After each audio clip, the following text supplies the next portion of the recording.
It's honestly wild to think that Garcelle, who lives in Northridge, is on Real Housewives of Beverly Hills. I mean, yeah, not all the women are based in Beverly Hills, but most of them live in areas that are pretty much on par with it in terms of wealth and status. But Northridge?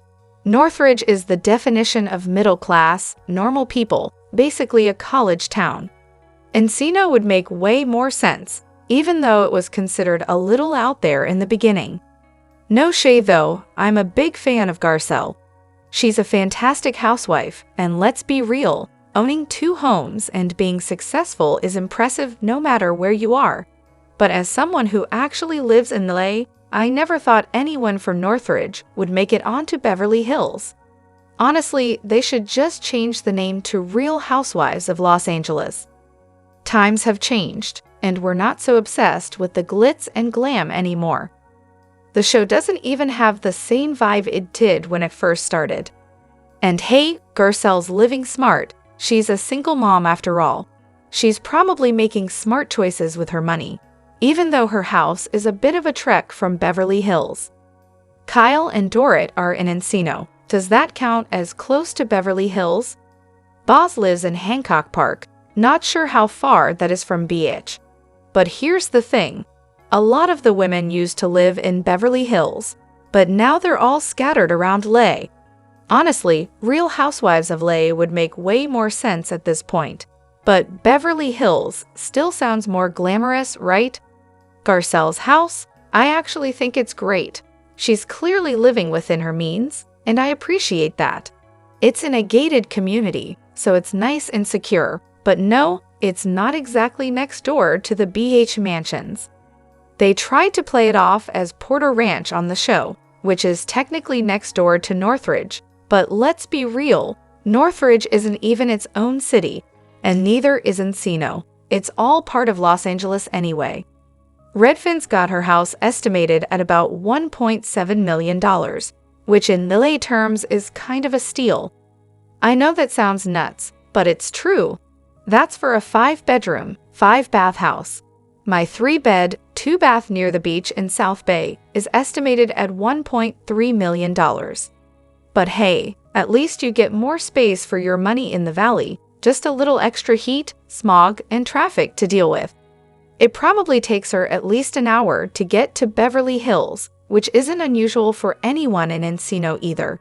Funny enough, her beach house is actually just a bit further than that. Classic LA. Oh my god, Kyle, girl, please. I'm literally dying over here. She's really out here trying it with Boz, and I can't even look without feeling secondhand embarrassment. Like, Kyle has absolutely zero tact, and Boz could read you in 2 words and leave you stunned. Kyle can't even turn on her own TV without needing help. Meanwhile, Boz is out here being a self-made CEO. Kyle could never. She honestly can't believe someone wouldn't be on their knees, begging to be her friend. It's laughable. And don't even get me started on her Dorit impression. That yep, and that crazy face. I nearly died from secondhand embarrassment. Her whole identity is built around being a mom and wife, which, okay, her choice. But now, the woman is completely useless without her husband. She's basically wandering around her house like she's a misplaced extra from the 1920s. Like, does she not know how to function independently? Isn't Beverly Hills her town? Does she really not have basic common sense? The interaction with Boz. That was the weirdest thing I've ever seen. She completely lost the plot and started going off about Dorit again. Then, poof, they're inside talking. Honestly, it felt like Kyle was low-key thrilled Dorit's life is falling apart. Oh, here we go again. Men in their 40s, 50s, and beyond suddenly desperate for children. Give me a break. I'm sorry, this rate is only sort of related to RHOBH, but honestly, Boz's guy, Keely, is setting me off. If it's so important for a man to have kids, why in the world did he wait until his golden years to think about it? The time to settle down and start a family was in his 20s or 30s. But no, now he wants to pressure women his age into having kids or, surprise, lose them. And don't even get me started on the men who have the audacity to dismiss women their own age because they're somehow past their prime for childbearing. What a joke. It really seems like Keely's pushing Boz to have another baby just to keep him happy, and that's the most selfish thing ever. Dude, if you wanted 2 to 3 kids, you should have thought about that 10, 20 years ago. At this point, you should just be grateful to have this amazing woman in your life and not put that kind of pressure on her. End rant. And don't even get me started on the guys who've been terrible fathers the first time around, so they trade in their first wife for a younger model to pump out more kids. All the while trying to look virile, like they're some sort of superhuman. Yeah, buddy, your 70-year-old sperm is definitely not the ticket to creating a perfect family, unless, of course, you've got a lab helping you out. And here's the real kicker. Men forget that their sperm quality isn't exactly ageless either. By their 30s, their sperm counts are already dropping, and by their 40s and 50s, it's a whole different ballgame. Yeah, everyone loves to say, oh, men can have kids anytime, but that's not how biology works. An older father is just as likely to pass on birth defects as an older mother. As for Boz and Keely, I just don't buy it. It doesn't feel like they're really in love, like at all. Boz admitted they haven't even said it to each other, which is odd. The whole thing feels more like a storyline than something genuine. And honestly, Boz is too smart to go down the painful road of trying to have another baby with a guy who isn't all in. Unless, of course, she's got some serious blind spots where Keely is concerned. The whole let's have another baby at 47 with his sperm and her egg situation? That's just asking way too much. Maybe the whole thing isn't even 100% real, but there's definitely something off about these two. Something's not adding up. The sheer hypocrisy on display at Dorit's 4th of July party is infuriating. Garcelle calling Boz Dorit's spokesperson? Give me a break. She's been Sutton's spokesperson since day one. I mean, Garcelle literally spoke on Sutton's behalf to her own mother. Talk about projecting. The entire episode was a painful watch, and honestly, it was hard to even finish. The way Garcelle and Sutton ganged up on Dorit was a masterclass in mean girl behavior, wrapped in a nice little hypocritical bow. Shameful. Sure, everyone gives as good as they get on the Real Housewives. It's part of the game. But Garcelle isn't just Sutton's ride or die. She'll call her out when necessary. Boz, on the other hand, has been nothing but a sidekick this season, agreeing with everything Dorit says and attacking anyone she doesn't like. Whether it's on the show, in confessionals, or the after show, it's all the same. Now, Garcelle was definitely being the hypocrite in this situation, no argument there. But let's not forget, Dorit was being a total bully with Sutton. And trust me, I'm Team Dorit this season, but her behavior, especially with the bag, the alcoholism allegations, and the gaslighting. Disappointing. It really took me back to the reasons I couldn't stand her in the past. Also, Garcelle and Sutton's friendship developed over time. Garcelle wasn't just climbing up Sutton's backside right away, nor was she speaking on stuff she didn't understand. There's context there that Garcelle actually gets, unlike Boz, who's basically a yes man this entire season. Preview for next week. Sutton v. Dorit. It's honestly wild that people are clutching their pearls over Sutton's comment to Dorit about her wallet being bigger. I mean, this whole show is just women parading their wealth like peacocks, right? Dorit's been flashing her wealth, debt, for years. If she had a brain cell, she'd be taking notes from Sutton's divorce lawyer. But no, instead, she's picking fights with Sutton for no reason. It's almost like people will find any excuse to hate Sutton. If I were Dorit, I'd zip it and play nice, just to learn something. Sutton's been playing this game for way longer than Dorit seems to realize. As for the drinking comment, completely uncalled for. That was low. Dorit wouldn't be too happy if the tables were turned. We all remember how she reacted when Rinna mentioned her little cocaine situation. Imagine if Rinna kept bringing it up. Can't wait for next episode when Sutton fires back. I have a feeling it's going to be glorious. Pride definitely comes before a fall though, and Sutton should probably remember that. For someone who's all about that Southern belle persona, sits on the board of the American Ballet Foundation, and self-proclaims to be Miss Manners, maybe she should think twice before discussing her own wealth. Honestly, I'm not even a Dorit fan, but Sutton just irritates me to my core. Oh, where do I even begin with Season 14, Episode 12? So much to say, so little time. First off, I think Garcelle has a point defending Sutton. She's not wrong there. And Boz? Yeah, he's got a case for defending Dorit too. But come on, I'm assuming neither of them actually witnessed what went down between Sutton and Dorit during that entrance at the 4th of July party. That whole flashback from Garcelle was a bit biased too. Did anyone else notice how they totally skipped over why she was defending Sutton in the first place? And Erica, your confessional was a little selective. Just saying. But let's move on. The best part of the episode, Boz's look when he's talking about Kyle, Chef's kiss.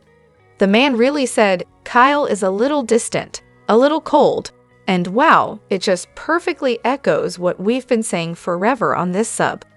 She doesn't give much, and the second you try to press her for more, she shuts down. It's like pulling teeth. And then Boz says, you've got to know her first. No, this isn't the playground where you pick someone for your dodgeball team. You don't have to get to know someone to see if you vibe with them. It's not that deep. I haven't finished the episode yet, so I'll save some of my ranting for later. But seriously, I think Boz is under the strange illusion that Kyle has more going on than she actually does. Newsflash, Boz. Kyle isn't that deep. She doesn't seem to have any real hobbies, there's nothing genius level about her, and besides Housewives, where she can't even break the fourth wall, she hasn't really had a lasting career in acting or producing like Garcelle has. It's fine, Kyle's just not that interesting. Boz is out here trying to squeeze blood from a stone, and let me tell you, there's nothing there. Kyle isn't cold, she's just plain dull. Kyle, Garcelle, and Sutton versus Boz. Why are these three even bothering to go after Boz for? What, telling them to step away from the door and actually enjoy the party? I mean, yeah, it was a little rude and strange, but really, are we all pretending like that's the big issue here? And then Sutton's whole interrupting Dorit move before heading to Garcelle's beach house? Same energy. She might give me a good laugh sometimes, but let's be real, she'd be a nightmare to be around. But you know who's shining this season? Erica, hot dog in hand, calling out Garcelle for playing the role of Sutton's personal defender from day one. Finally, someone's saying what we're all thinking. Honestly, all these women roll up in cars with drivers, so I'm just assuming Sutton was waiting on hers. Kinda like how production nudged her to interrupt Dorit, just so they could get the beach house scene in motion. There's always more going on behind the scenes, isn't there? Last night at the Morgan Wade concert in LA, she made a heartfelt request for the audience to pray for Teddi, which shows how deeply people care. As for Teddi's surgery and treatment, there's still no official update from her, and her family has been keeping things private, asking for continued prayers and expressing gratitude for the support. On the same day, Kyle mentioned during an Amazon Live that Teddi would share her story when she's ready, but she's been right there by her side every day. Both Kyle and Jen have been taking shifts, staying with her overnight, showing just how close their friendship is. It was really sweet of Morgan to mention Teddi, and the part where she talked about how awkward she is, and how Teddi still calls her out on it, even in her current state, was a nice touch, lol. I was at the concert too, and I have to admit, I was taken by surprise when I turned around and saw Kyle walking past me from backstage. I mean, I knew she'd be there, but still, kind of shocked me. As for updates, Edwin is the only one who said anything publicly. He shared that the surgery went well, but noted he's never seen Teddi in so much pain. Tamra also mentioned on her podcast that she won't comment until Teddi feels ready to speak out, But she did take a jab at someone, we still don't know who, for posting an update without permission. Honestly, it's hard to imagine it was Edwin, since he's been by Teddy's side of the hospital. The last thing anyone needs right now is unnecessary drama. It's a tough and sad situation all around, and I'm just sending Teddi all the good vibes for a tough road ahead. Is there any universe where Dorit and Sutton actually become friends? I'd love to say no way, but then again, Brandy and Kim couldn't stand each other and somehow ended up as besties. Kyle and Camille went from full-on frenemies to, well, tolerable acquaintances. Erica and Dorit weren't exactly BFFs at the start, and now they're practically finishing each other's sentences. So who knows? Maybe these two could shock us all and actually get along. But honestly, probably not. They don't need to be friends. They're castmates who, let's be real, probably wouldn't even look at each other twice if it weren't for the show. So friendship? Not happening. A little forced camaraderie for the cameras? Absolutely. Team Dorit and Boz, definitely not Sutton. Okay, hear me out. This might not be the most popular opinion, but let's face it, Sutton is just a spoiled brat with a side of hypocritical tears. Seriously, every single cast member says it in their interviews, and you can't unsee it. Her hypocrisy is so cringe it almost hurts. She's all about the drama too. I mean, remember the Magic Mike show? Yeah, let's just put that 15-year-old I'm mad act to rest already.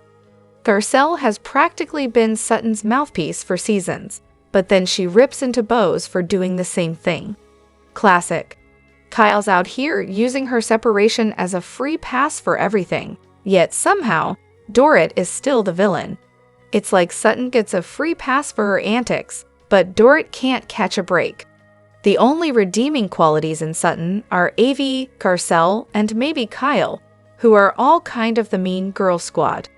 But hey, the sisterhood, if it's Sutton's way. As for Dorit, sure, she's not exactly the most cool person, but let's be real, she's been taking the punches for seasons. Then the one time she stands up for herself and calls people out, she's suddenly public enemy number one. They've picked their moments to target Dorit, and she's just been nodding along to avoid drama. Until now, Boz actually sees Dorit. She listened to her, didn't try to tear her down, and honestly, I'm here for it. Finally, Dorit's inner strength is being shown on camera. Let the rest of the crew be mad at Beauvais for not kissing up to them. After watching just a few hours of footage, I see what Boz sees, and it puts both her and Dorit on a higher level than the rest of the gang. And about Garcelle saying, Boz is just Sutton's mouthpiece. Big difference. Garcelle knows the whole crew. Boz doesn't have that luxury. Also, Boz asking the ladies to stop hanging out by the front door and come inside? It wasn't a Team Dorit thing. It was just plain rude and awkward for everyone to be coddling Sutton and sitting outside at someone's party. Sutton's over there running around, crying about how she's leaving. Then why aren't you? Why are you still sitting there, fishing for attention?